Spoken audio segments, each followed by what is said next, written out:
Printing money keilmuannya banyak yang tidak paham, dan bagi yang sudah makan ilmu ekonomi sangat takut dengan yang namanya iblis inflasi. Doktrinnya diulang-ulang agar tidak ada yang berani menjalankan, kecuali Amerika dan Cina pada saat ini. Tetapi itu ada benarnya, takut dengan inflasi. Ilmu ekonomi kampus yang hanya hafalan buku catatan orang dari zaman ke belakang dulu, ditambah tidak pernah ada visi ke depan para ahli ilmu dan pembelajar tadi, maka ilmu tadi hanya diulang-ulang dan menjadi dogmatis pelajaran tersebut, bukan aplikatif. Ya wajar saja jadi takut. Sebenarnya bukan takut, memang nggak tahu apa-apa akan dunia nyata ekonomi bernegara. Padahal dalam banyak catatan dunia, pemahaman bapak modern monetary theory Michael Hudson sejak tahun 70-an yang kemudian dianut oleh Cina di tahun 1989 merupakan cerita panjang bernegara dan membangun ekonomi tersebut berbasis MMT. Referensi Michael Hudson ada banyak. Salah satunya adalah bagaimana Jerman membangun ekonomi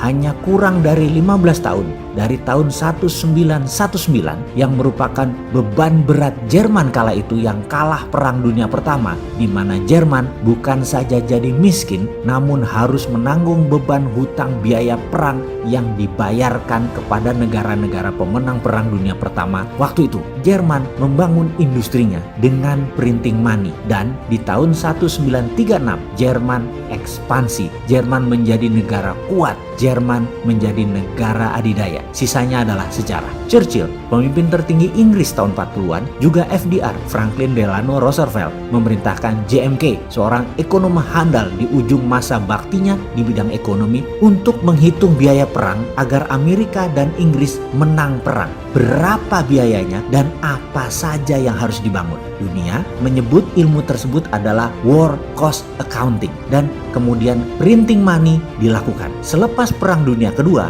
Amerika membangun dunia otomotif permesinan, juga infrastruktur untuk bisnis mobil, bus, kereta api, dan pesawat terbang dengan printing money based on project yang bernama New Deal. Kemudian sekali lagi kita semua tahu, semua menjadi sejarah. Cerita berlanjut, Michael Hudson dengan Hudson Institute-nya sebelum jayanya tersebut di tahun 70-an menginspirasi dolar tanpa jaminan emas lagi di zaman Presiden Nixon. Lalu sebagai guru ekonomi, beliau mengajar lama di Peking University, di mana saat ini semua petinggi Politbiro PKC, Partai Komunis Cina, adalah murid Michael Hudson. Sehingga ketika The New Tiananmen Papers Protocol dalam tanda petik dijalankan, renminbi menyalip dengan kencang ekonomi dunia hingga sekarang. Dengan berbagai cerita, berbagai sudut pandang, berbagai contoh, sudah mulai pahamkah maksud Bosman ini untuk memprovokasi masyarakat dengan serial video cara cerdas bernegara ini?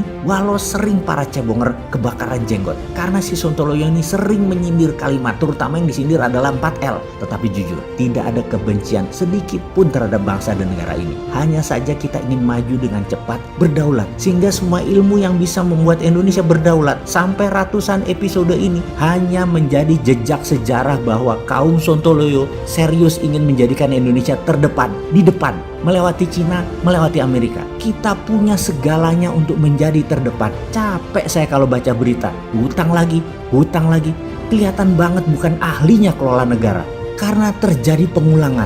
Mana visinya yang membuat Indonesia memimpin dengan visi out of the box-nya? Sekali lagi, karena kita punya apa yang mereka tidak punya. Karena itu kita bisa menjadi yang terdepan. Hanya mental, keberanian, dan knowledge saja yang perlu ditambahin. Pasti Indonesia berjaya. Saya nggak sabar nunggu 4 tahun lagi. Karena peristiwa saat ini, risetnya global ekonomi ala corona ini disebabkan oleh corona ini. Ini adalah moment of greatness-nya Indonesia. Harus ambil peluang itu sekarang. Sekaranglah kita bergerak, bukan nanti. Grand plan-nya ada kan? Bosman yang kaleng-kaleng begini sudah ada. Nggak percaya? Mau diurai? Kita mulai dari strategi printing money. Saat ini ekonomi Indonesia kanker stadium 3. Kita beri stimulus ekonomi. Jangan asal memberi stimulus. Begini ya caranya.